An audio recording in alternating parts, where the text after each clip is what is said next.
नमस्ते बाल मित्रों। धोरण 4 विषय हिंदी के अंदर पाठ है 5 धमक धमक आता हाथी। यह देखो पाठ नहीं काव्य है।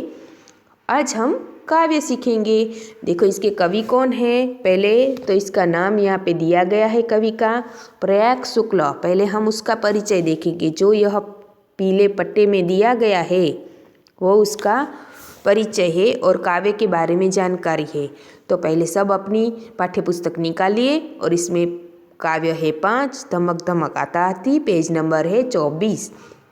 इसके ऊपर आप निकाल कर देखिए। प्रस्तुत कविता प्रसिद्ध रचनाकार श्री प्रयाग शुक्ल द्वारा रची गई है, यानी कि यह कवि है, इन्होंने यह काव्य बनाई है। उसका जन्म है ईस्वीसन 1940 के में कोलकाता में हुआ था। देखो यहाँ पे दिया गया है। साहित्य की विविध विधियों पर इसकी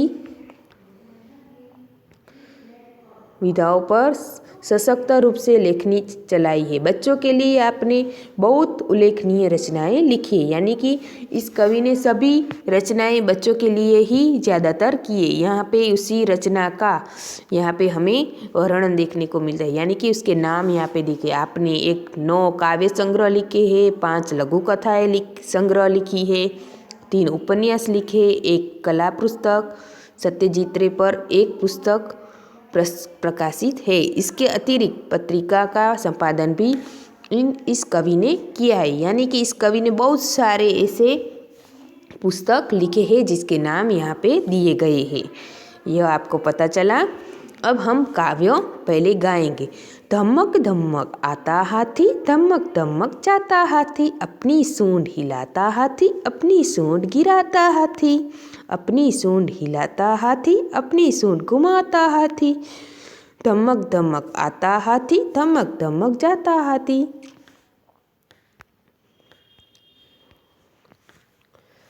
जब पानी में जाता हाथी, भर भर सूंड नहाता हाथी, कितने केले खाता हाथी, यह तो नहीं बताता हाथी। धमक धमक आता हाथी, धमक धमक जाता हाथी। तो हम इस तरह अपने हिसाब से कोई भी राग बनाकर हम गा सकते हैं इसको, और इसको एक्शन के साथ भी आप घर पे बैठ कर गा सकते हैं। चलो अब यह कविता समझेंगे। क्या कहा है? ધમક ધમક આતા હાથી એટલે કે એના પગ પછાડી પછાડીને ચાલે છે, એનો અવાજ એટલો ધપ ધપ આવે છે કે આપણે ખબર પડે કે હાથી આવે છે। જાય તો પણ ખબર પડે કે ધપ ધપ કરતો જાય છે। જ્યારે આવે ને જાય ત્યારે એ શું કરે? પોતાની સૂંઢને પણ ઉઠાડે છે, એટલે કે આપણી સૂંઢ ઉઠાતા હાથી, અને એને ઊંચી કરે છે। એવી જ રીતના આવ જાવ કરતો એ ચાલતો હોય ત્યારે એ પોતાની સૂંઢને ઊંચી કરે, પછી એને પાછી નીચી કરે, એટલે કે એને उसको गिराता है। અને એને ચારે બાજુ હલાવ્યા કરતો હોય, હિલાતા હે, અને ઘુમાવે પણ છે ગોળ ગોળ, એટલે अपनी सूंड हिलाता हाथी, अपनी सूंड घुमाता हाथी। અને આવી જ રીતના ધબધબ કરતો આવે છે અને જાય છે। हाँ, એને પાણી બહુ ગમે છે, એટલે શું કરે? જ્યારે પાણીમાં જાય તો જબ પાણી में जाता हाथी भर भर सूंड नहाता है, શું કરે? પોતાની સૂંઢમાં ખૂબ સારું પાણી ભરી ભરીને નહાય છે।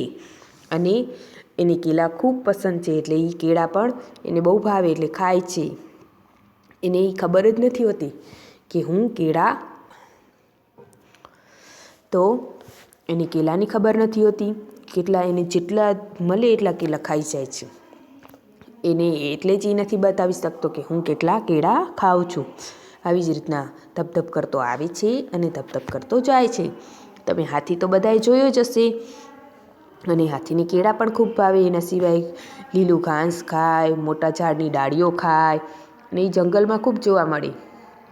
અને એને કદાવર મોટું પ્રાણી પણ કહેવામાં આવે છે। આપણા ગણપતિ દાદાને પણ મોઢું છે એ પણ હાથી જેવું જ લગાવેલું છે ને, તમે જોઈ જ હશે, એટલે એને ગજ પણ કહી શકાય।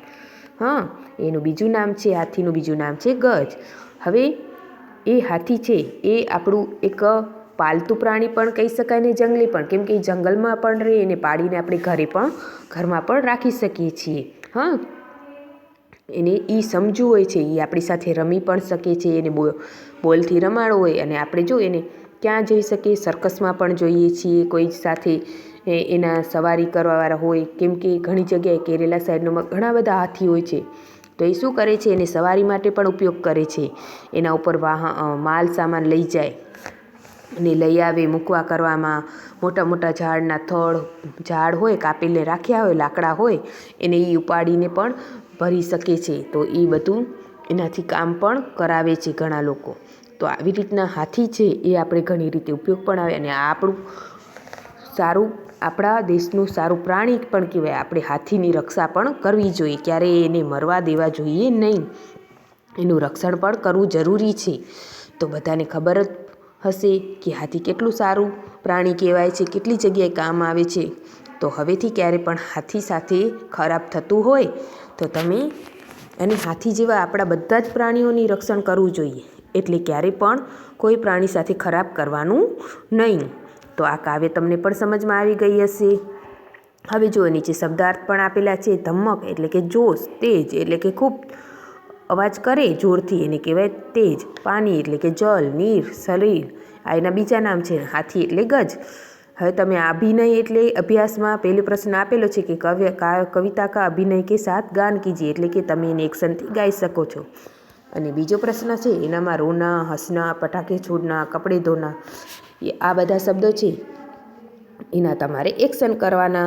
તો એ પણ તમને ખબર પડે કે કેમ હસાય, કેમ રોવાય, તો તમે બધા જાણતા જ હશો. તો અહીંયા એના અભિનય કરવાનું કીધું છે. હવે આવી જ રીતના પેજ નંબર છે 26 ઉપર, એનામાં પ્રશ્ન 4 છે. ચિત્ર કે આધાર પર કહાની કહીએ.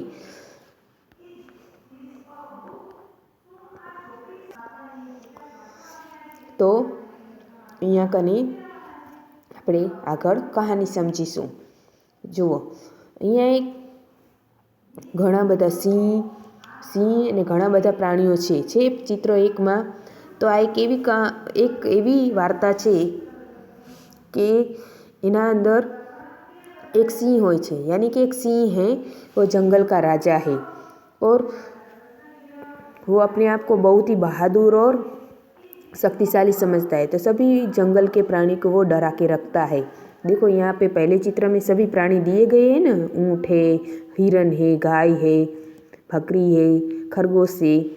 तो वो क्या करता है, जंगल की सैर करने निकलता है और इस सभी प्राणी को मिलकर कहता है कि मैं जंगल का राजा हूँ और मेरी अनुमति के सिवा आप कहीं भी आ जा नहीं सकते हैं, और रोज़ मेरे लिए आपको एक खाना लेके आना ही होना. तो उसको तो वो सिंह तो मांसाहारी है, तो वो क्या करता है कि मुझे जब भी भूख लगती है तो आप एक एक बारी बारी मेरे पास आना, मैं आपको खाऊंगा.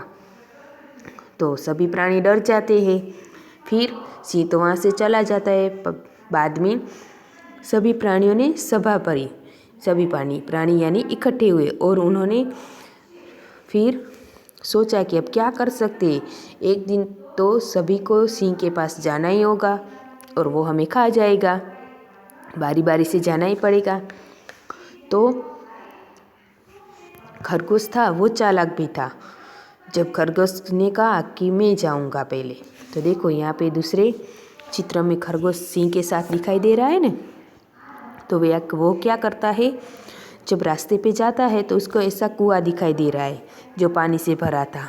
तो उसको लगा कि मेरा प्रतिबिंब इसमें दिखाई दे रहा है तो सिंह का भी दिखाई देगा. तो उसको चतुराई सूझी और वो सिंह के पास गया और बोला, महाराज आपसे भी ज़्यादा ताकतवर दूसरा सिंह हमारे जंगल में आ गया है जो आपकी जगह लेना चाहता है. आप तो कितनी अच्छी हैं, आप उसको मार के अपनी बहादुरी का प्रमाण दीजिए तो पता चले कि आप कौन बहादुर है, वो कि आप. तो सिंह को तो गुस्सा आया. वो बोला, चलो मुझे दिखाओ, अभी मैं आपके साथ चलता हूँ. तो सिंह के साथ जाता है और जाके तीसरे चित्र में यहाँ दिया है ना, सिंह को बता रहा है यह कुआं. वो बोल रहा है इस कुएं में आप जैसा ही सिंह है, देखो ये अंदर जाकर. तो चौथे चित्र में देखो यहाँ पे सिंह है. सिंह कुएं के पास जाता है और देखता है.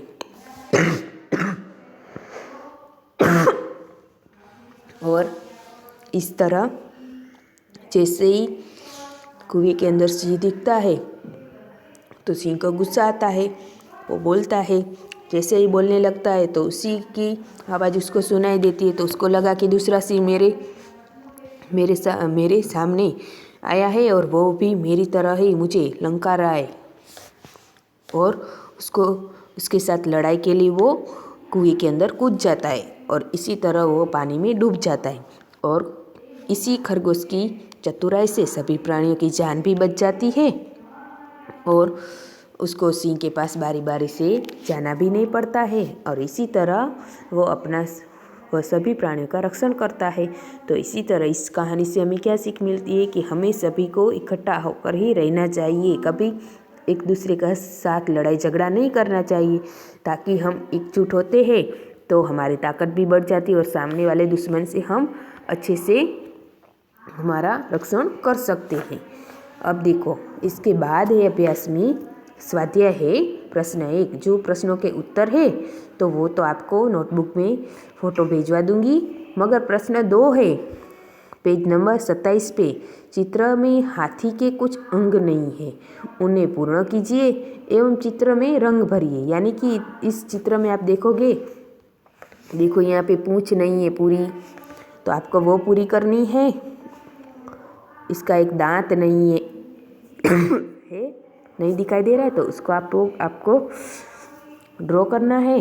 फिर इस चित्र को पूर्ण करके आपको इसमें आप हाथी का जो कलर है वो कलर इसमें आपको भरना है, ठीक है। तो इसी तरह रंग भर के आप यह चित्र पूर्ण कीजिए। और यह काव्य है आज हम यहाँ पे पूर्ण करते हैं। तो इस काव्य आपको समझ में आ गई होगी, और इसके साथ जो अभ्यास है स्वाध्याय है वो भी आपको मैंने समझा दिया है।